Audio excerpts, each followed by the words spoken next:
because Tiny offlane or Enchantress offlane, I think they're saying they can deal with it. Bruh. Okay, they finally got the Monkey King. A lot of deliberation for that one. Now they got 30 seconds to pick a Juggernaut. Okay. It's all right. Like, he'll be bloodlusted, he'll get a lot of last hits.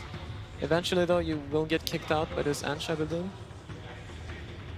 I mean, it's not the dream pick, but it's playable. And I guess against this Faceless Void, you may not have to be too concerned about your healing ward getting killed. Yeah. No, it's a decent healing ward. I mean, Ansh can be annoying. She buys a lot of, like... ranged items. Yeah. Yeah, Liquid can definitely stop. Okay, there we go. You call it, right? Yeah, I call it. You call it. You call it. It's really great with Grimstroke. The other team cannot hit the Phantom's, what is it? Phantom's Embrace? Yeah, if you decrepify the unit, then you just literally can't hit it off. And another reason why Grimstroke was likely picked is because it's a silence that can't get purged off by Kraken Shell. Yeah. You put that on the Tidehunter. No, this is the nightmare Tidehunter game. Like, if he just gets to Arcane Boots Blink or like Face Boots Blink, you'll be impressed. No, but that's all he has to do. Like, don't expect anything more from this Tidehunter. I mean, yeah, he might not feed as much as last game, but his impact is probably going to be minimal.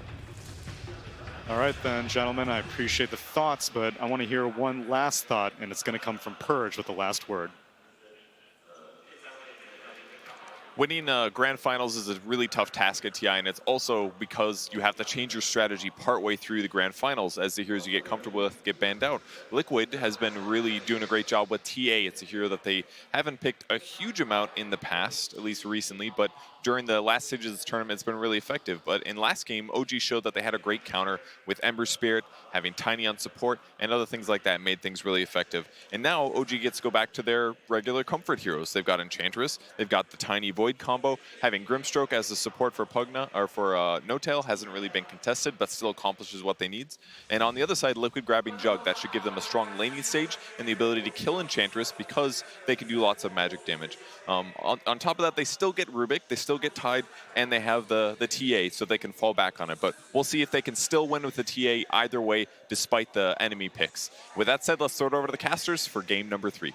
Thanks, Purge. Game 3 ready to go between OG and Liquid. Series stands 1-1 at the moment. We're seeing some similarities in the drafts, as well as, of course, some little changes and alterations. But still, the biggest thing that I want to talk about, Fog, is Liquid. They're believing in some of the heroes that really did struggle last game. They're sticking with like these Tidehunters, these TAs.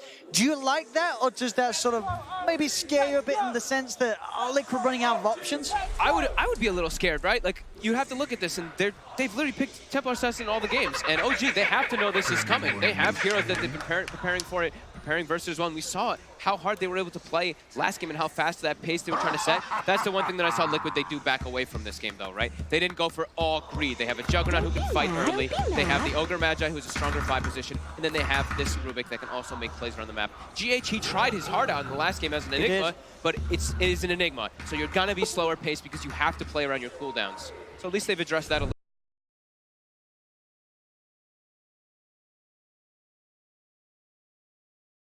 Gonna turn around, looks at body block up Miracle. Miracle holding onto the Blade Fury for now. Now pop him just before the toss comes into play. And we'll get him back underneath the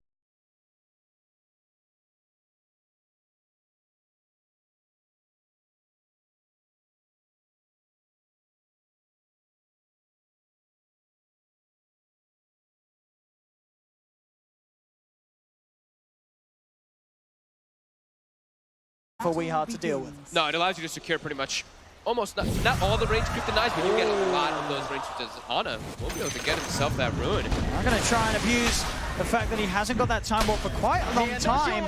In 15 seconds, he'll be fine. He's able to get back. Yeah, takes a lot of damage, but No-Tail, same build as last game. He has the Clarities as well as, or the Tangos as well as the Salve. He will salve that up, and there's 2 bounties left. There is, Liquid will be able to claim theirs up top, but you will imagine that that bottom one will eventually be picked up by OG, so overall getting the 3 of the 4 to start this game off with. See how these mid creeps, Topson will be able to get the 1-for-1, so he gets that range creep deny as well as securing his range creep. And as well gonna get maybe another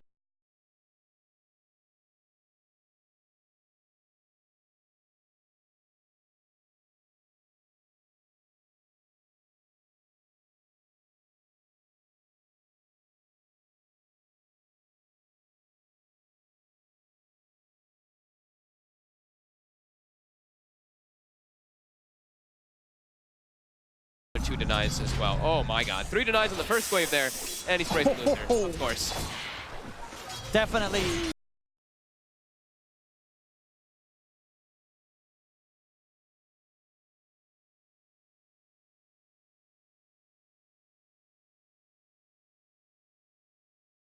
Magical. Sure, that's a very slight, but every little type of application.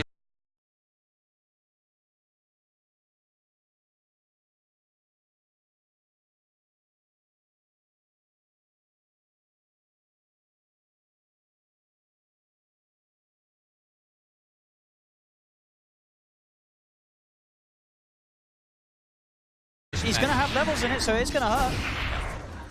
Topson just waiting to try to get all these range. 5 and 6 to the 2 and 1 of Weehaw right now. Just, I mean, as we're bottom lane. Kuroko is tanking the. Yeah, he's he should be fine. Just doing his job here, trying to make sure that the pressure isn't applied to Miracle. Yep. I'm mostly gonna be looking at mid, just because I'll be keeping tabs of those range creep denies for us. As the side lanes, we'll be able to get a decent amount of farm on both of those carries on Liquid and OG. But this is the more important thing is that my control's not getting super shut down in this one up top. Unlike the last game where it was just chain death for him. From the start of the lane, from pretty much level 1, he died back to back to back. We'll see Weehaw be able to get the 2-minute rune. Not really one that's going to help him in the lane though, just an invis. Yep. Not the DD or the illusion that could have maybe helped him get a bit of a catch-up in this matchup. It's Topson just continuing to keep the edge as this hero matchup is very, very painful to play in the lane for the TA. Yeah, Weehaw just has to be careful how he even controls his side blades. He just keeps getting all these denies built up onto him there. He'll secure himself one of those range creeps now, but yeah, 8 denies on the Pugna. But bottom we see Seb, he's not able to get the most down here, but he's still putting pressure on. He's got 7 last hits, but look how low he's got Miracle. Actually forcing the salve, and Kuroki has no regen left either. So no regen on either of them. We see also, he's gone for the point in the enchant this game, in the laning phase, because you're playing versus Bloodlust, you can be able to dispel that one quite easily, and if he gets an option of a decent creep, of course. I mean, in this lane, is there a chance that Seb can get caught out by a Blade Fury play, or most of the time will Seb just have the heals to stay alive? He should have more than enough health and more than enough healing. Like the Blade Fury, it's a decent amount of damage if you have enough stuns, but it's just 1 stun from the Fire Blast, which means he's going to be able to get his heal and a Fairy Fire off. So once that heal kicks in, the spin's not enough damage. Seeing top lane. Ana able to match the free farm of Miracle down bottom. Both carries getting a good start in their safe lanes. A couple more denies on Ana. He's already actually used an early courier too. I think Topson made the call. He's like, I don't really need the courier too early on, and you guys could bring you some regen top, and they did. They brought triangles and clarities, and we will see. Helm Vine will picked up. He's going straight for that Veil on the Pugna. I mean, it's going to be crazy early how he gets it, because he started with this crown. Very cool approach here coming out from Topson. And look how tanky he is too. 9 armor when he's next to his tower, he's sitting at 12. So that harassment from Weehaw will not be as significant.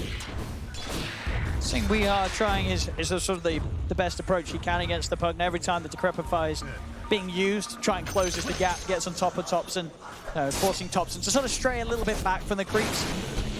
Pressure's on top for GH. Look at those bashes. Stroke won't hit, so GH will be fine to walk off. Mind control. Turning and beating down onto Notel. In return, it's Notel will have to keep his distance. Will be able to do so. Mind control, of course, getting good farm.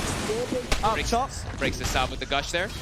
Mid lane though, Weehaw has been caught out by a bit of a move from Jerax. He's trying to switch the Mango in to go for a Mango refraction play, but that 6 seconds far too long. Jerax setting up for Topson in mid and making sure that mid lane continues to be a nasty place for the Weehaw TA to be.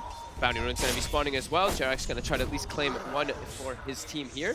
We'll be able to get 1, Miracle will be able to get the other one as top. And Mind Control's able to get behind the tower and get Notel. Push them away, GH. Oh, he kills it. He knows that Ana's got the time warp. Doesn't want to let Ana have the chance of going for it. Does mean that Ana has the time warp to try and turn and chase the wards, GH. Another gush from Mind Control will be there though. Slows Ana down and GH will be able to walk out alive. This is where Jerax now. This is a really important play here. If he can get this set up and kill Weehaw in the mid lane, Weehaw's actually already getting turned with the Veil. Is it enough? Ooh, he's very close. Jerax is already running over. Weehaw. He just used the TP to come back mid. He's going for the walk back. Jerax knows there's no shrine available top either. It was used already by the side of Liquid. He's just going to try and get a little bit out of the jungle whilst he has the mana to play around with refraction and meld. There's a glyph available though. Topson and Jerax are set up. There's a glyph and it's the 5-minute siege wave. So Topson, he's going to look to just take this mid tower here. GH showing up to try to pull the creep aggro. We'll only get the one creep aggro though for now. So this tower, they will be forced to pop glyph to They can turn defend. towards GH. JerAx is down the high ground. Fail's going to be out onto GH. Avalanche from JerAx is to try and close the gap to Crepify into the life drain. He just gets slowly drained down and out. He'll turn with a stick charge and a Fade Bolt. But GH's fate is sealed. It's Topson.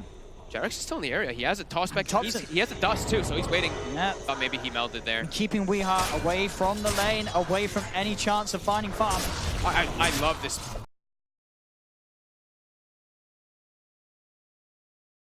As well, and with the Black Dragons beating down on Weeha, JerAx is able to trade a good bit of damage. Might go down here though. GH is walking over, but in the meantime, Ana and No-Tail up top are able to get the kill. JerAx is going to go for the TP in that spot. They do not see him. Telekinesis was still unavailable, so they wouldn't have been able to catch him anyway. OG, this mid lane tier 1 tower, they're pushing it down. Topson's able to play such a fast pace. This opponent versus TA matchup that he loves bottom.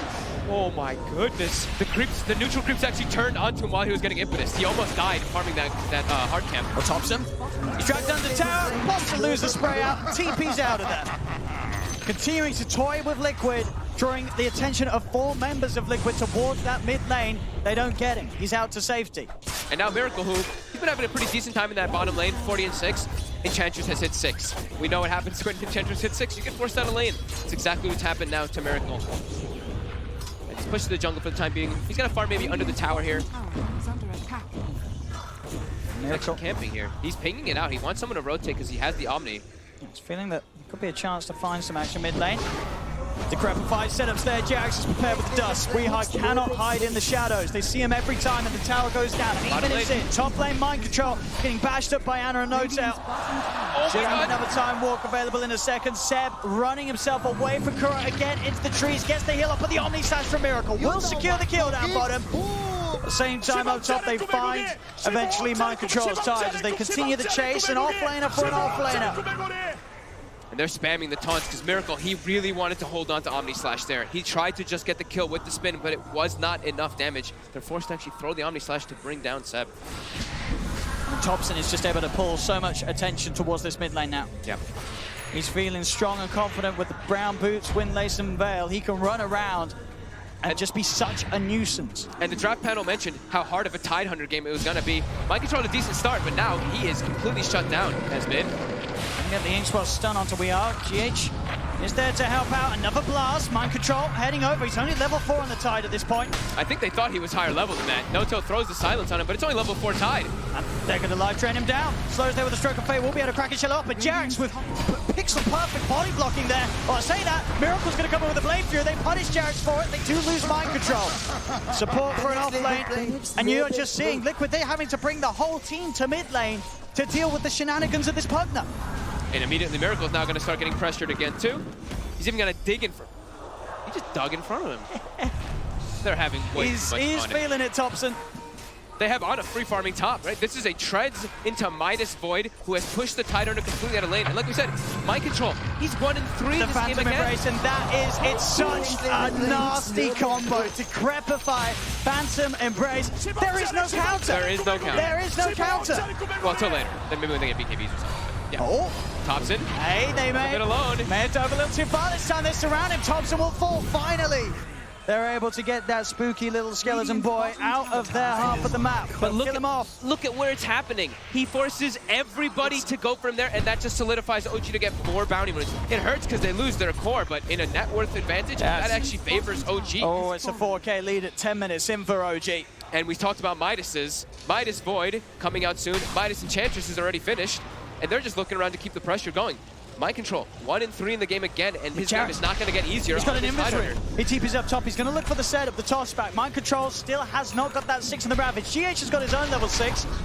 JerAx is going to look to set up onto him instead. They'll throw it back into the Chrono, catching the 2 of them. OG, they just can't help themselves. They can't stop making plays. You can just tell how much fun they're having in the game. Spamming the chat wheel, spamming the losers, running around, making kills happen, and not stopping. Again, Topson. It's what we saw them doing in the last game too. Just looking around, running around. Where's Weeha is the question. That's who they want, as they know he's just going to back up in jungle. This is getting pretty out of control already. A 5K advantage. They're finding Miracle. Topson is going to get stunned up. And Miracle, he's got the Blade Fury and the Omni Slash to play around with. Soulbind's going to lock the two of them down together as No-Tail's looking to turn, moves in with the silence. silence. The Valkyrie, both dead. The Ravage comes out, but they've already lost the two of them. They'll get No-Tail in response.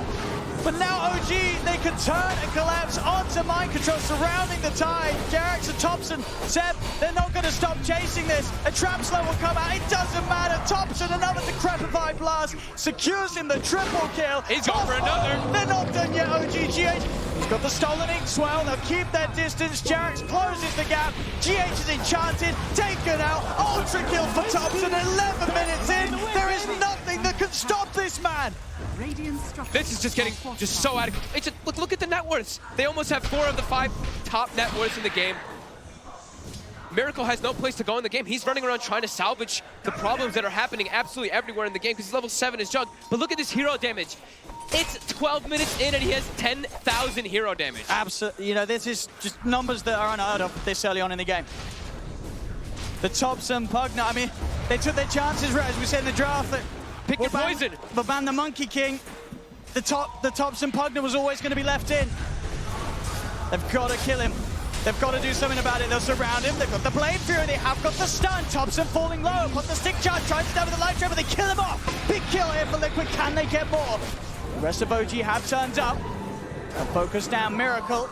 Ana is coming in with the wraparound, and Ana, he's nearly got the Chronosphere back online. Liquid have to be a little careful how they approach this. JerAx forcing Weehaw away from the rest of his team. Miracle, he's trying to run. Chrono's going to be back up in 5 seconds. Quick tread switch and a time walk forward from Ana allows him to close the gap. If he wants to pop the Chrono for this, he will. There's 3 heroes. He's thinking about it. The Shrine has been used. They're healing up. Ana trying to find the perfect angle. No-Tail's coming in with the wraparound. Mind Control's back in. No Ravage though. Toss over, keeping them bunched together. Ana, he's still trying to see if he can find that perfect opportunity. He may not even need it. The Phantom Embrace. It's on Mind Control. The output of the damage for Seb's impetus is too much for Mind Control to withstand. There's the catch. They'll get Miracle separated. He's shot down. He's silenced up. He did get the Blade Fury off, but the Soul Mind Control with the impetus is far too much for him to deal with. As OG. Oh my god, they keep looking for more. They're just giving us the repeat of game 2. In the same exact area, at the same exact time too. It's like 12 minutes in, 10 heroes gathered around the Ancients areas. Weehaw's like, okay, well I can't really fight this. I have to find my own time. Weehaw's actually gonna go for a Blink Dagger to try to match and be able to fight and be able to respond to OG's aggression. Look at the drag. Onto JerAx with that telekinesis, but again, OG, they just have the numbers here. Liquid are not ready to take these fights. This is just an absolute dismantling coming up from OG. They're not giving them any room at all, and it's not this time like they have all these long duration ultimates. They're just punishing them for everything. The Jug pick, he's not really farming at all. Weehaw either. Everybody on the side of OG is farming perfectly fine, and they have minuses. I mean, Miracle, he walks into lane. He nearly dies immediately to the combo. JerAx the control on Topson. Again, the Strider with a 4-line avalanche for JerAx. Takes him out. Mind Control, pause the Ravage. Have they got the damage to finish these two off? Topson's still alive. He's able to back off, and now again, the rest of OG's turned up. Seb's in the neighborhood. Toss over for JerAx. Kuro and GH being focused. The Ink Swell on JerAx. Does it hit Kuro? It doesn't matter. No-Tail has the stroke of fate, and it's enough alone. As it's now a 10k lead, 3 dead on Liquid, so again, OG will be able to reset, get those bounty runes if they want. They may just keep the pressure on Ana. Down bottom, he's trying to go head-to-head with Weehaw. It's the one bash. There's more support coming in though. JerAx as well as No-Tail are in the area. Weehaw will get spooked and push back. And look at that, just it's a 10,000 gold lead. The experience is even 10,000. What are they? Look at these hero levels. A Topson 13, Seb 12, Weehaw's 11, but then look at this, it's all of OG at the top of the board there with the levels, with the gold, with everything. So far in this game, they are just dictating the pace and giving no room to Liquid.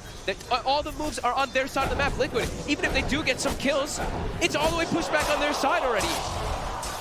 And you really just have to admire this sort of domination. This isn't some sort of slow-paced farming beatdown. It's not this 5-man push. It's just the want to fight, the coordination from OG, the team play, and the lineup that they have is working so beautifully against Liquid in Game 3, just as it did in Game 2. And it's leaving Liquid no chance to really turn things around. Weehaw, he's got the Blink Dagger. Going for that blink first means that he doesn't have sort of that damage output. The fight is being brought to him, and with the blink, if he turns and hits, he's not going to hit hard enough. I think he's trying to, just like I was saying before, he's trying to make up for the fact that they have nobody else who can really match this fighting pace of OG, but it's a TA into a tough draft that he's against. They expect this Templar Assassin to be coming out, and they've been countering it time and time again, and all these heroes just deal with it incredibly well. I mean, sorry, who do you go on as this TA? There's an Untouchable Enchantress, there's a Pugna with Decrepify, there's a Void with Time Walk, there's Phantom Embraces, they just have all the answers, OG. And OG's, look, Ana is pushing bottom by himself, while in the mid lane, they're taking that tower as well. Weeha is jungling the enemy jungle. This has gotten completely out of hand. OG just, it looks like they have Liquid's notebook and they're just looking through and they're like, oh, this is where they're going to be next. This is what they're going to do next. They just have a perfect read of what Liquid's trying to do in the game. Dagger and Topson now on top of her.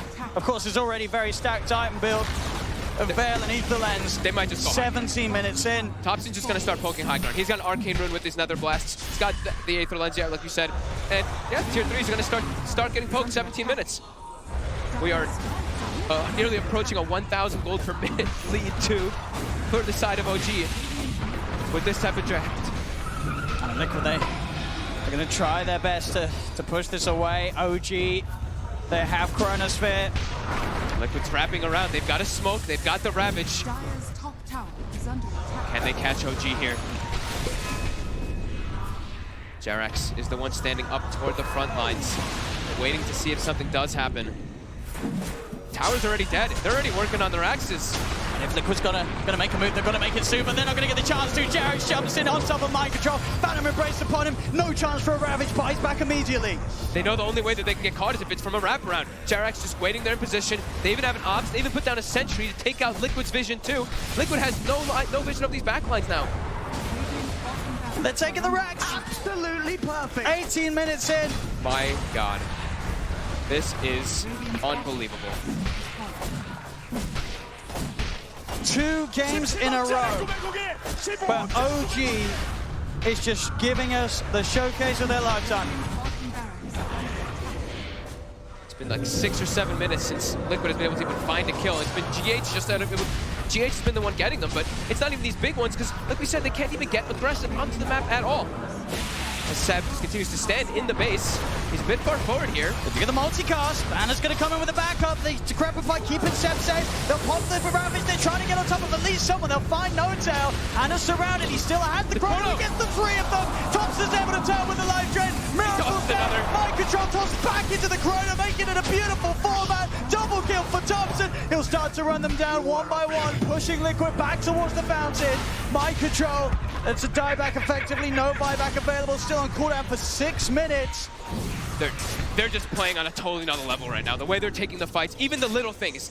The Omni Slash comes out on the Enchantress. Ana jumps into tanks it and then pulls the Omni Slash into his team. So Miracle gets put in a really awkward position, gets caught in the chrono, and like you said too, the toss into the chrono. I've seen them do this like 4 times in the last game, or in this last game already. And Topson just continuing to reign supreme in the game, just constantly looking for these aggressive plays. Ooh, quick blink out from Weeha will mean that he won't die this time.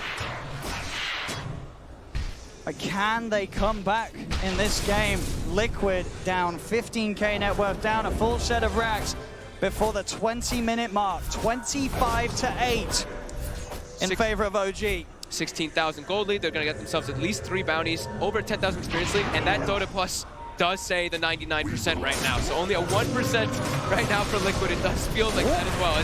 Do you get the play up in time? Ana! They actually get it down. Weeha's able to get in with a blink meld. Can they get more out of this? No Tail will pick up the rune, has Topson by his side, but Liquid they're chasing. They'll look to move on to the high ground turnaround there. HyperX is in with the combo. The healing ward is not enough to keep Miracle alive. Miracle's dead for over a minute. It's OG. They can now go back to chasing for more. GH tries for the TP out. Seb finds him. Doesn't get enough damage in time. GH will escape. Decrepify's there.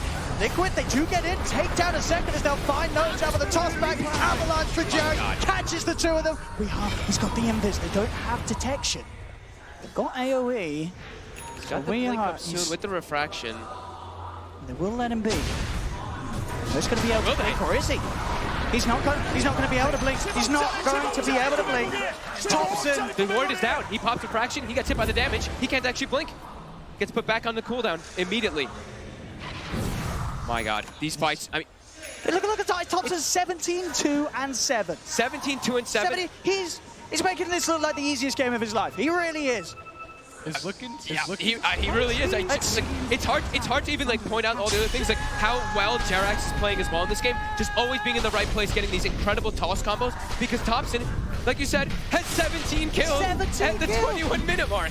He's been involved in 24 of the 28. Topson, he really is. He's the mid that everybody wants on their team. This is the pinnacle of the Dota 2 mid player. Especially for the carry player. Any carry looks at this and like, wow, I wish my mid player would go around killing everybody every 5 seconds. It's looking pretty out of control here as it's a 19,000 gold lead and they just keep this aggression. Liquid just can't even get their lanes pushed out in this game. All stacked up outside the base. OG keeping them trapped inside of there. But they have everything ready. They have all their tools available to fight.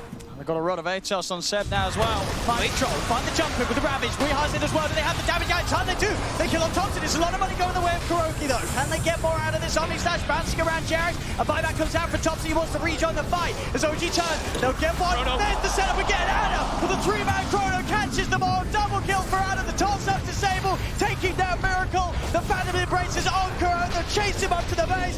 Triple kill for Anna. 2 buybacks to come out from Liquid.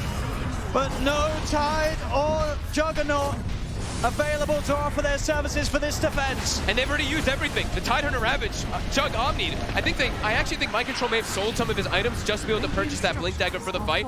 And even then, they can't outcome. It can't even come close to coming out ahead of it. I mean, they got Topson. They got him, but he's back. That was it. They'll get another jump in. Mind Control trying to commit. Jarek just turns with the toss avalanche combo.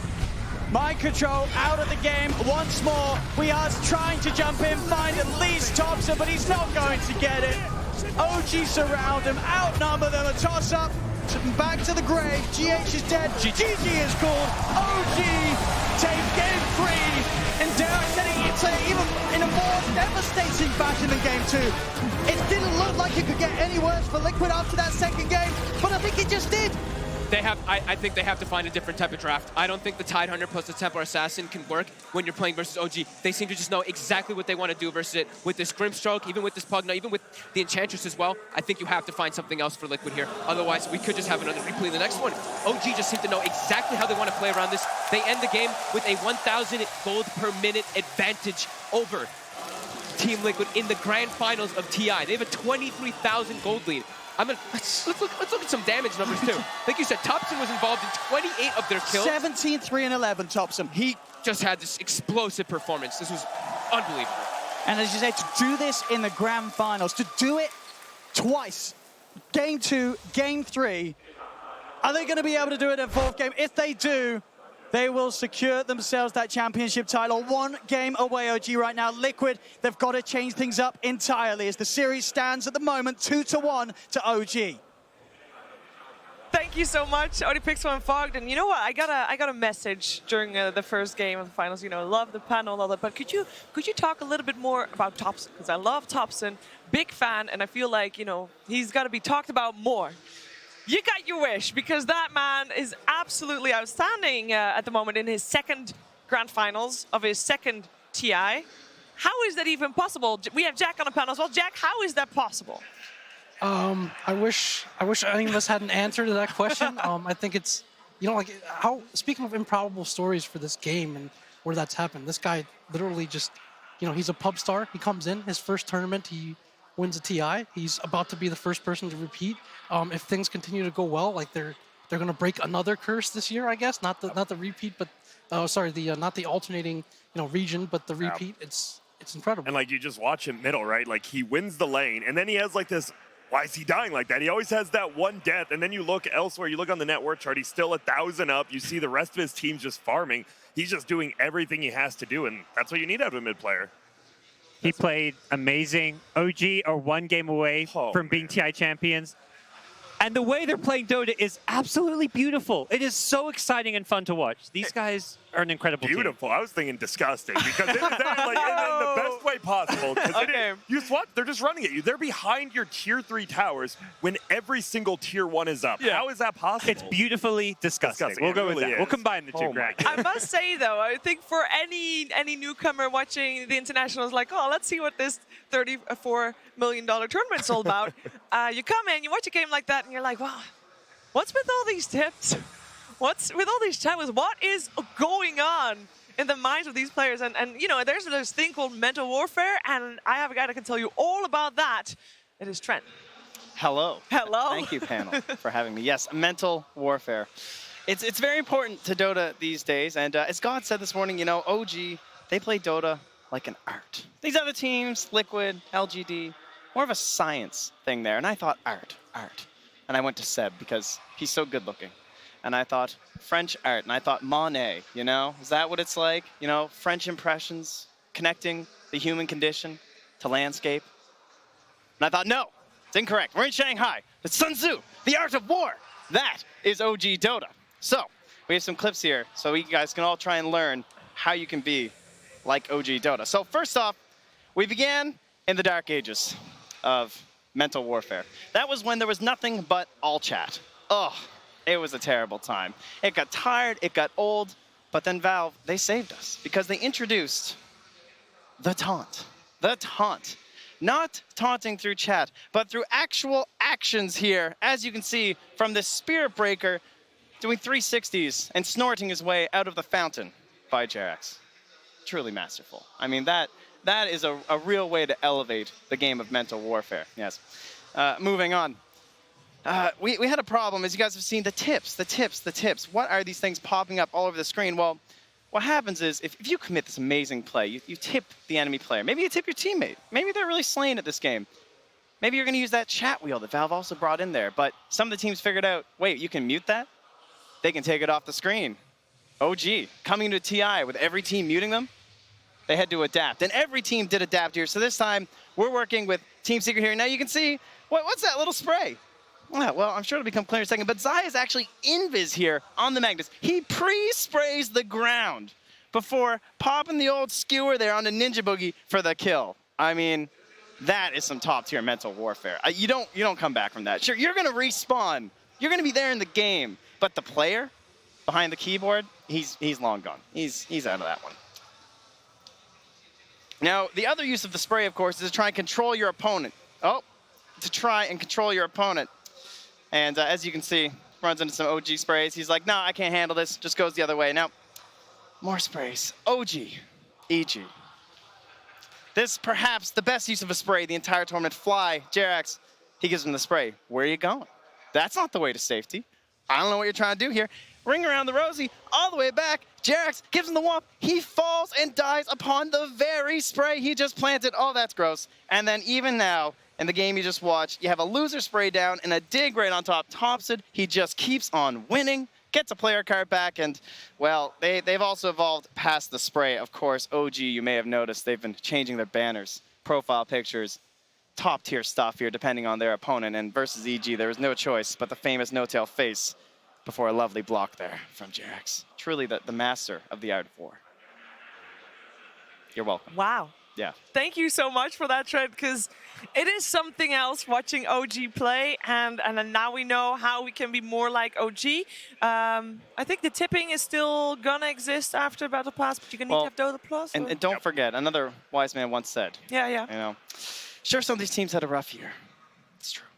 But it does not matter how slow you go, as long as you do not stop. Thank you. Wow. Thank you. Who said that? Oh, now I'm curious. I feel like I just leveled All up, kinds man. of questions now. I am ready to go into some pubs, and I'm ready to taunt some opponents and make them feel bad. Thank you, Trent. I guess that's what Dota is all about. You know, you try to punish your opponent in lane, make him not get any last hits, just annoy them until they're out of the game. Dota 2, everybody. It's great. Hey, let's talk about that game 3 we just witnessed now, because OG is on the verge of being back-to-back international champions, and I can't believe that I'm saying that. That alone is already crazy, but also, Grant, the way that they're doing it. it's the exact same as last year. They're pretty much picking the same heroes and they're running at you. And you think about it, it's like, oh, why don't they just match the aggression? They're diving tier 3s at 10 minutes. What heroes besides the one they're playing can actually do that? I will say Liquid probably needs to avoid the Tide Hunter. I think that hero, we just saw it, mind control, bottom 3 net worth both games in a row. And that's rough. You can't be putting him on that. That has to hurt the confidence. And it's a hero that takes up a decent amount of farm. You can't really play Tide without at least a teamfight item or two, and OG's running them before they have farm. He is that pure mid player that Liquid wanted, but he's also a guy who wants to hit some creeps. He's playing TA most of these games, and that's a hero that wants to go back to the jungle, farm it up, and I think Liquid style is just too greedy. They need to adapt. They do need to adapt indeed. OG, they're in a good place, and of course there were MVP votes again, and there's one person that's even in a little better place with 51,000 votes. It's Topson. I don't think that is a surprise, right, Jack? This guy's just if you ask players about Topson, it's just